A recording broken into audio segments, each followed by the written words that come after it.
I'm joined by my colleague Cole Hefner and his lovely wife Carrie. Representative Cole Hefner, who represents part of Smith County, is here as well. Thank you for being here, Cole. It is my distinct privilege to get to introduce to you the governor of the greatest state in the United States, Governor Greg Abbott. And there's a lot that you can say about Governor Abbott, and you look at all of his accomplishments and his resume and all he's done for our state. But probably the most important thing that we need to know about him tonight is that he married a woman who was a teacher and then a principal. And he was a father, and he had the privilege of being hands-on engaged in his own child's education. He's a man who listens. Yesterday, he invited me to his office in the Capitol, and we sat down, and Governor, we had a very good discussion. We had a frank discussion, very honest. I shared with him some of the viewpoints that I have heard when I talk to my friends in our public schools and how important the mission of the public schools is to the state of Texas. And I share with him the conversations that I've had with parents and how we have a shared goal of letting parents have greater say in the education of their child. And I know this about Governor Abbott, that he wants us to work out something in Austin, Texas, that will benefit the lives of every family in the state of Texas, whether you're in a public school, a private school, a homeschool, wherever you are. He shares the goal of lifting up every family and benefiting every student in the state of Texas. And I believe if we can do that, we will do so to the glory of God, and we will honor him when we do that, and that is my prayer. Please join me in welcoming Governor Greg Abbott.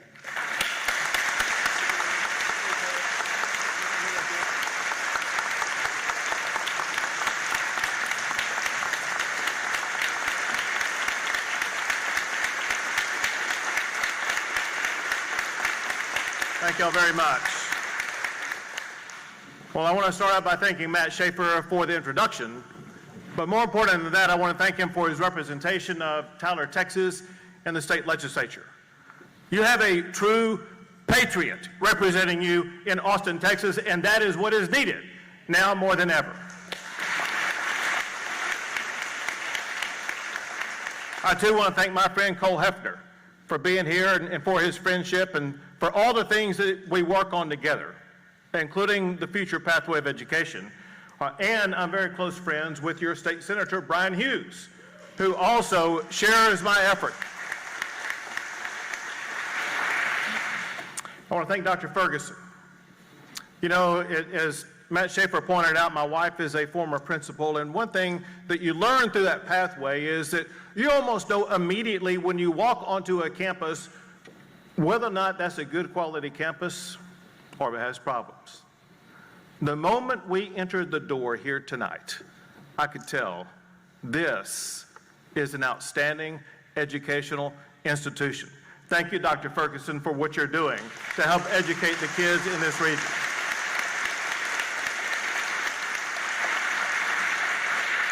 I want to thank Pastor Garner and Carly Barton for sharing their stories. Incredibly important stories. In fact, stories is what this is all about. There are many of you here tonight. Some look like you may be parents, you could be grandparents, you could be friends, you could be just somebody interested. You all have a story that involves education, that you see the way that it shapes someone's life. But I'm going to reduce to one single word the mission that we're on. We're on a mission here in Tyler tonight. It's the same mission I was on in Amarillo last week and Corsicana and Conroe and other places across the state. But candidly, it's a mission that began the state of Texas to begin with. Because last week, we celebrated something in our state. We celebrated Texas Independence Day. In Texas, we believe in freedom.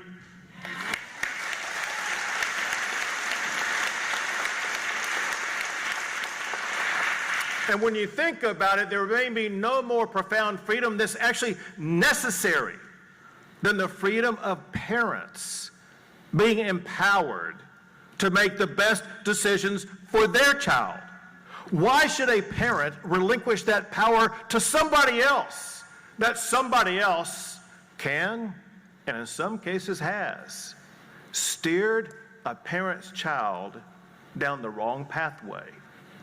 No one should take from a parent what is rightfully theirs, and that is the responsibility to be the primary educator of their child. That is why we are gathered in Tyler, Texas tonight.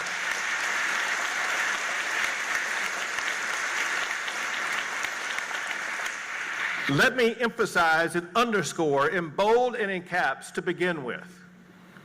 I am a very strong supporter of public schools. Public schools play a vital role in our state. I am a product of public schools in the state of Texas, not too far down the road from where you are. My elementary school years were in Longview, Texas. Went to junior high and high school. There you go. Got a Lobo, maybe? Went to junior high and high school in Duncanville Public Schools. I see the power of what public schools can do. More important than that, perhaps, because of where we are today, I've seen the success of our schools.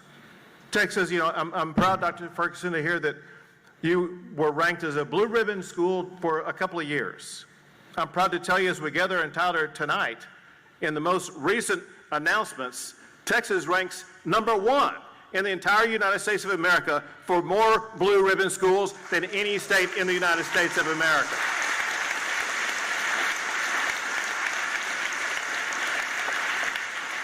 Texas has one of the highest high school graduation rates of any state in America. And another report that just came out about, it's called the Nation's Report Card, about testing results from 4th and 8th grade reading and math that came out for the last year.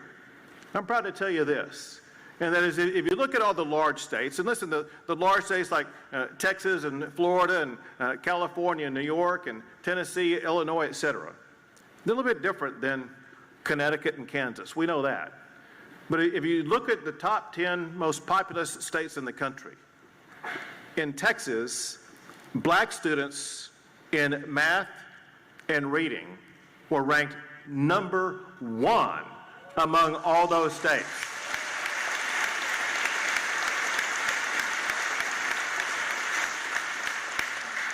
And we're going to do more.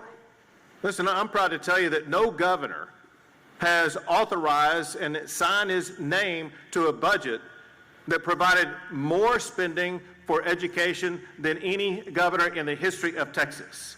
I've authorized more money for teacher pay raises than any governor in the history of Texas. Per student funding is now at an all-time high. And this session we're working on right now, I can tell you for a fact, we will be adding billions of more dollars to public education, including more raises for our teachers.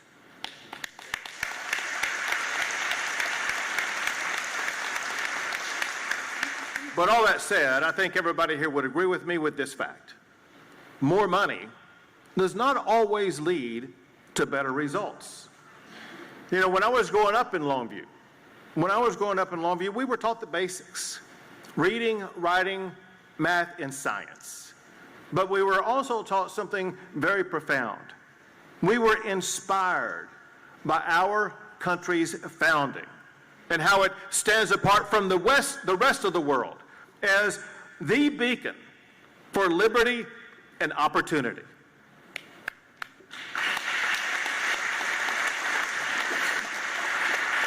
Unfortunately, not all kids today are being educated the way that you and I were. We saw this prolifically in one example when I was in Conroe, Texas recently, and there was a principal of the elementary school there who had taught in public schools her entire life, but had problems increasingly. But the straw that broke the camel's back was when she witnessed a history teacher in that public school use his position as a history teacher to get his students to disrespect the flag of the United States of America. Let me tell you something. We will not use your taxpayer dollars to teach our kids to hate our country or to disrespect our flag.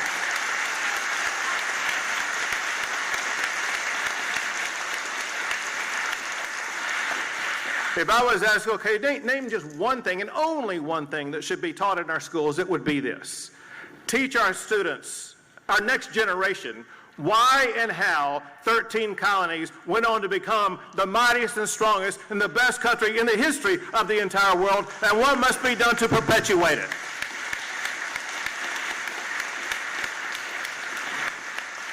There are a lot of frustrations these days from so many parents. Parents still angry about their kid being forced to wear a mask, angry about watching their kid have to learn from home, only to watch them struggle in that effort over Zoom or virtual learning.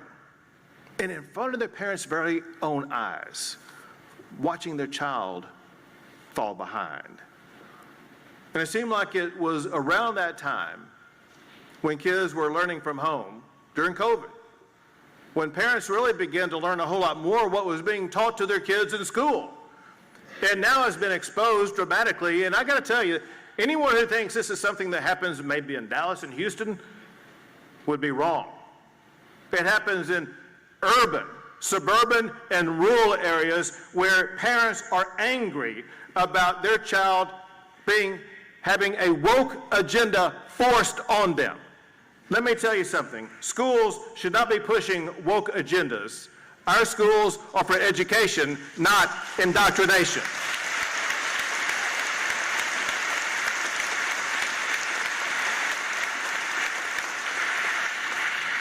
So, across all schools, we must reform curriculum, get kids back to the basics of learning, and we must empower parents.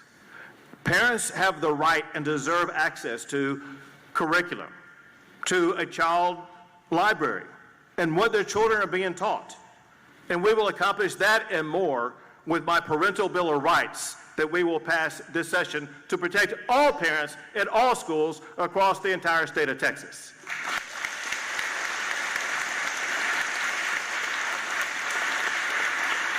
The fact of the matter is, no one knows what is better for their own child's success than their parent. When it comes to education, parents matter. It's just that simple. Parents deserve education freedom to be able to help their child succeed. And the way to do that is through school choice with state-funded education savings accounts.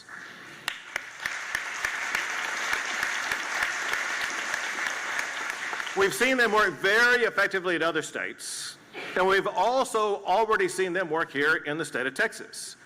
I created education savings accounts for special needs students here in the state of Texas, and the legislature liked it so much, they turned it into law with an overwhelming supermajority of bipartisan groups. And now this session, they want to provide it even more funding. Also, what we want to do this session is to expand that program so that every parent will have the ability to choose the education that's best for their child.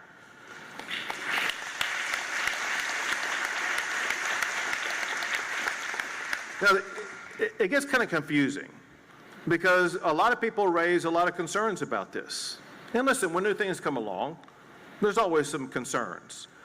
But the concerns that have been raised are really a repeat of what was raised about 20 years ago. About 20 years ago is the time when we had charter schools begin in Texas. And at that time, people were making the same argument that they're making today. They're saying that if we expand into school choice, it's going to lead to a defunding of public schools, and it will destroy high school football. We saw after 20 years now of charter schools, with more than 350,000 students in charter schools across Texas, schools are not being defunded. We're adding more money to schools than before. And I got to tell you, High school football in Texas is better than it's ever been. My Duncanville Panthers won the state championship this past year, and I can tell you, high school football is doing great.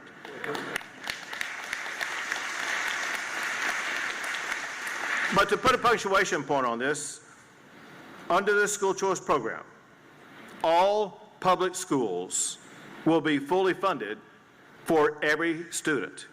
We will ensure that public education will have the resources they need to educate our kids. That's one of our goals. But the fact is, we've seen this remarkable success from these school choice programs, ESAs, education savings accounts, in other states. Did the kids deserve that in Texas also? The parents deserve it in Texas. We've seen in states that have used education savings accounts, the education improved for the students and parents that use it, but also the education improved for the public schools that those students left. One quick example. Also about 20 years ago, Florida went down the pathway of education savings accounts. All the same concerns being raised in Texas were raised then. They said it was going to set back students. The fact of the matter is, if you look at the category of students who come from low-income families, in Florida, before education savings accounts, they ranked 33rd in the United States. Now, 20 years after education savings accounts in Florida, those same students who come from the most economically challenged families, those students rank #1 in the United States of America. That is what our kids deserve in Texas.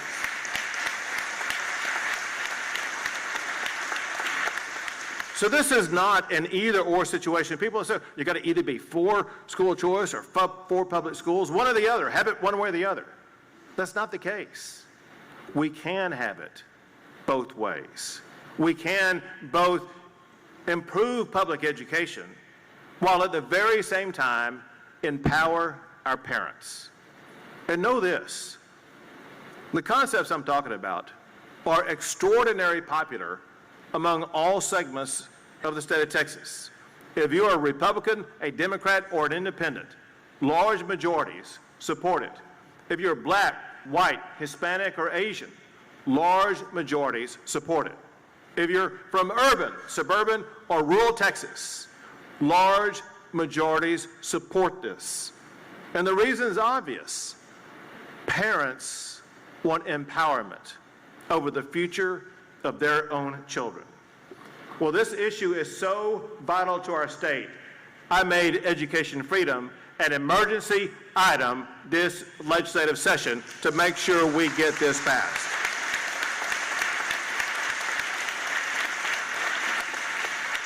But here's the deal. Everyone here has a role to play. This isn't about you coming and hearing a speech and going home and going about your way. In democracy, everyone has a role to play.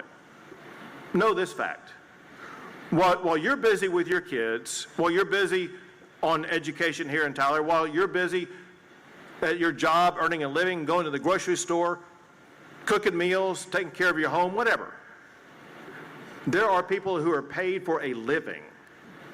Hundreds, thousands of people who make a living getting paid to be in the state capitol talking to legislators every single day saying, do not pass this school choice plan. Well, guess what? I believe your voice matters just as much as anybody else's voice. It's time to turn your voice into power and make sure that you advocate for parental empowerment and education freedom here in the great state of Texas.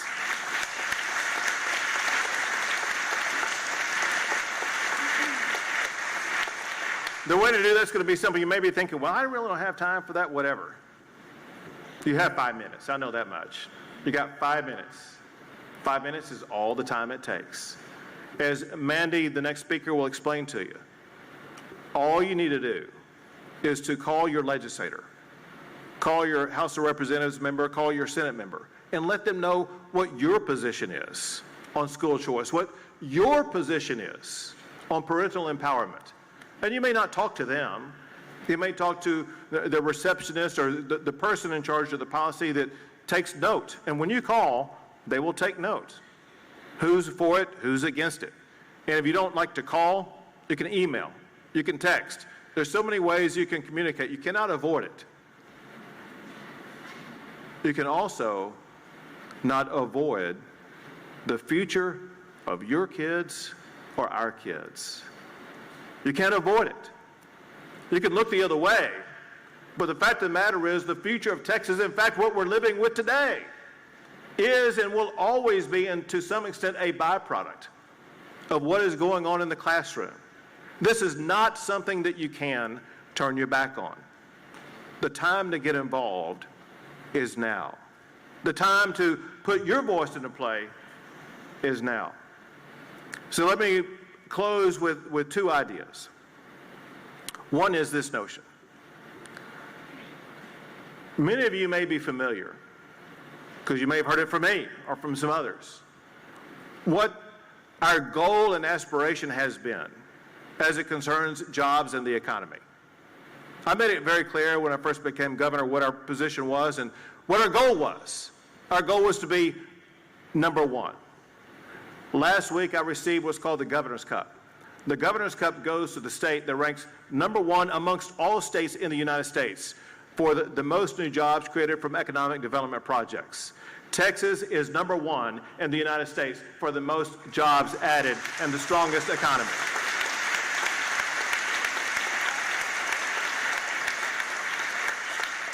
But the important thing about it is not that we won it. The fact is we've won it for 11 years in a row.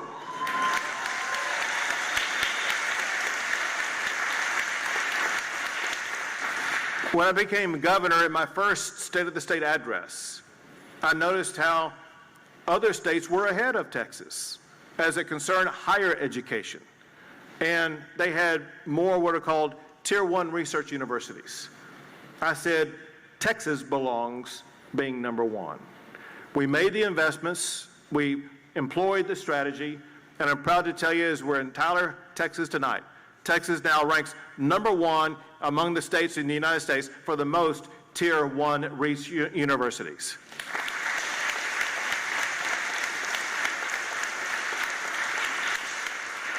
So what is our goal for education? Anybody have any idea? Yeah, you got it. I mean, but no one has really articulated it. It's to be number one. In Texas, do we strive to be number two in anything? No. We strive for one thing, to be number one.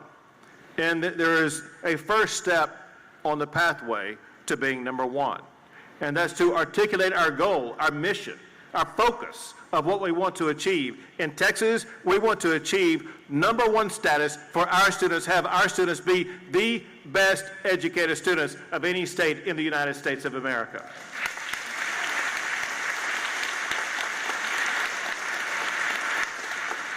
That takes me back to what I told you moments ago about what Florida did after they employed ESAs, education savings accounts.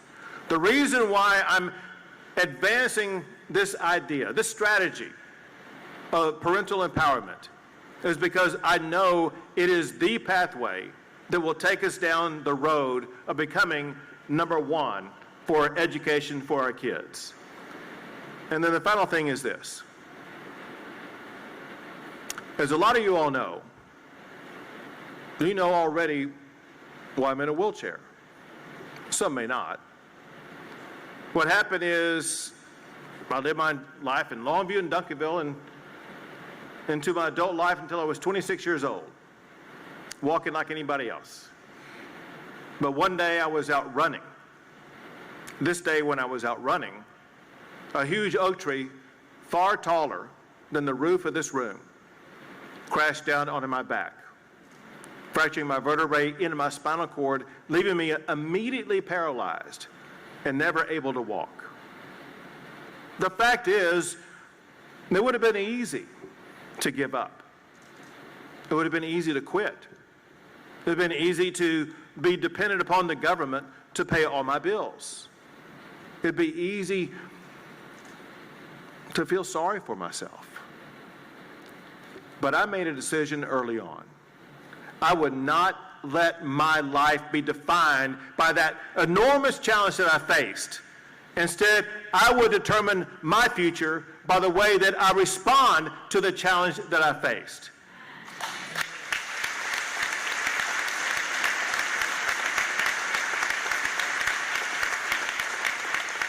We are in Tyler tonight with a far bigger challenge than just me overcoming a tree falling on me. We got a challenge together where all of us must get into this game, this challenge, and make sure we educate our kids the best way that we can.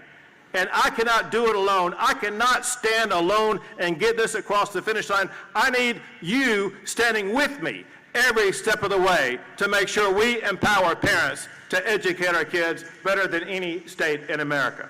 Thank you all. God bless you all. And God bless the great state of Texas.